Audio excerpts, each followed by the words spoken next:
Commissioners, I normally don't visit the crime scenes because the members that are there, they are capable of handling the crime scene in terms of this other directive that is on page 446. So it is an expectation that the members will do the due diligence there. And I don't think they will come and tell me that there was space, but we decided to take them there. They did engage immediately, and the counting and weighing and everything happened there at Isipingo SAPS. I'm just asking you whether you were able to establish for yourself then or any time afterwards whether there is storage space at Isipingo police station. Commissioners, no. I didn't go and establish. Okay, that's fine. Is there any... Maybe, Ms. Assembly, just to be clear, I think you speak of whether there is storage space, and the General is speaking about for that quantity. You understand the distinction? So I think let's be clear what is the point of disagreement, because there may well be storage space in Isipingo, but not for that amount. So I think I mean for that amount. I mean for these particular drugs. Okay. So appropriate storage space. My members were informed there is no space. Okay, so I think the answer remains the same. Thank you.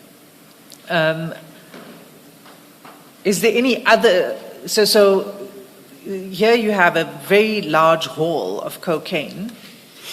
Is there any other space close to the site where the drugs were seized where it would be appropriate to store them?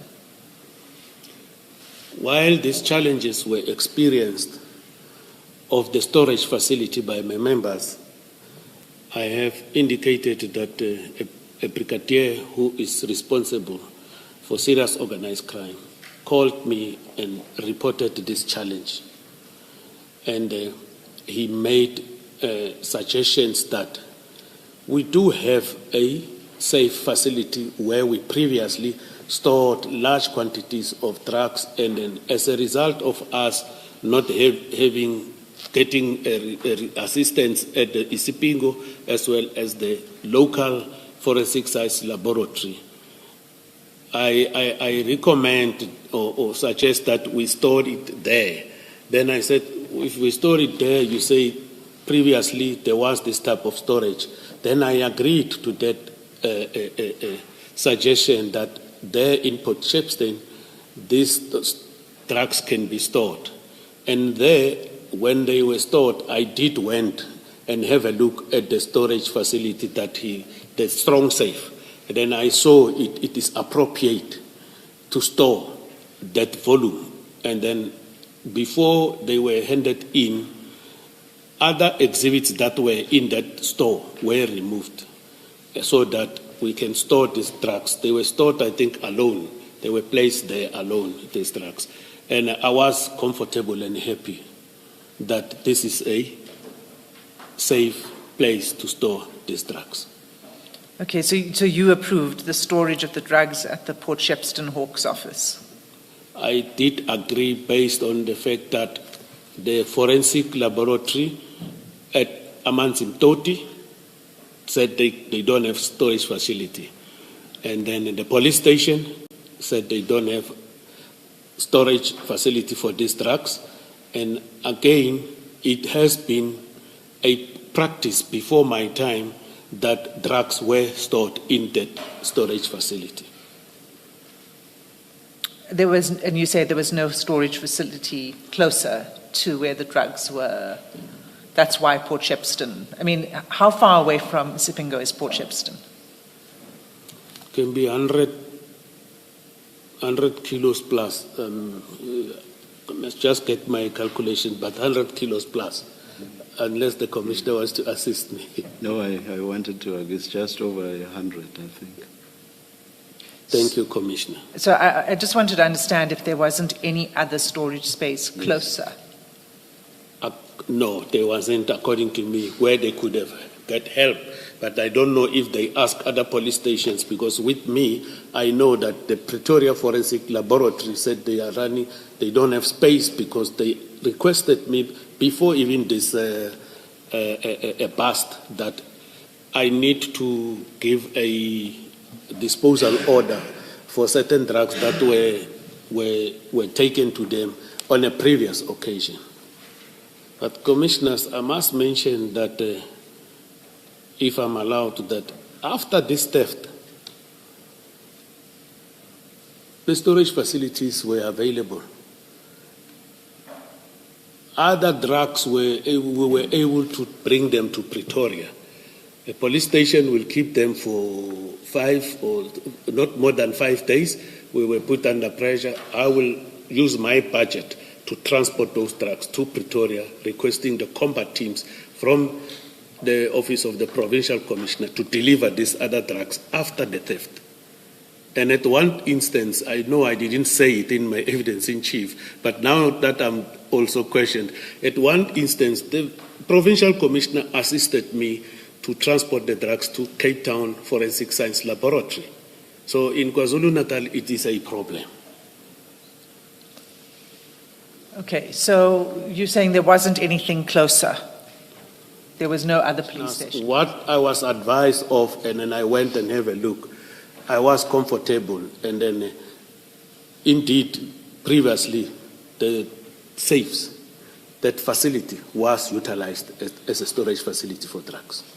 It is an unfortunate situation, commissioners. This time, under my watch, these ones were stolen. So I'm interested in why you say it was safe, because were there other break-ins before this at the Port Shepstone office? Commissioners, after this theft of the trucks, it came to my attention that there was breakings there in relation to people, these street people, hobos, I'm sorry to say so, but it's for lack of a better word. Homeless. Come again, sir? Homeless people. Homeless. Yeah, thank you very much. Homeless peasants. It's like the disability, persons with disability, they put it somewhere. So, but thank you for assistance. Those homeless persons, they will come and break after the effect, and then I realized that they were stealing in the offices laptops of members, and then they were arrested, and those laptops were recovered. The suspects were arrested, and other breakings. It's also the homeless people. You'll see when I read the reports. It was after the effect when it came to my attention. Then they break the kitchen window in order to come in there using a stone. You'll find a stone that was utilized to break the kitchen window.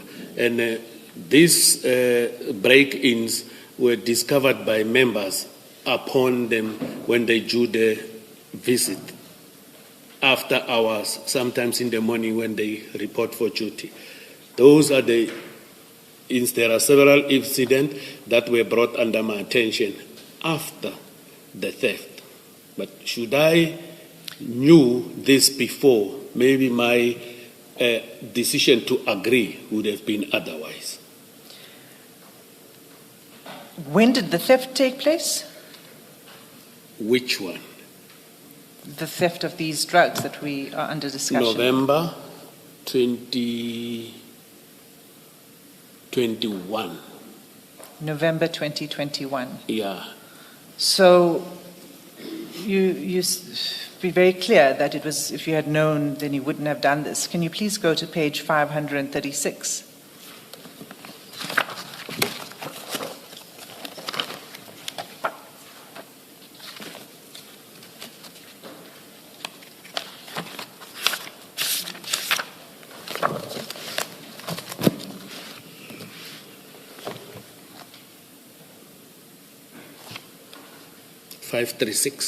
Yes. Thank you. So do you recognize this document? Yes, commissioners, I do recognize this document. Can you go to the second page of the document, the last page? 537. 537, yes. Thank you, Commissioners. And what is the date of the document? 2020-01-22. January 22, January 2020. 2020. Correct, Commissioners. Okay, so almost 2 years, well, a year and 8 to 9 months before the theft took place, right? Okay, Commissioners. And who prepared this document? Commissioners, I see at the bottom there's initial R.S.R. Singh.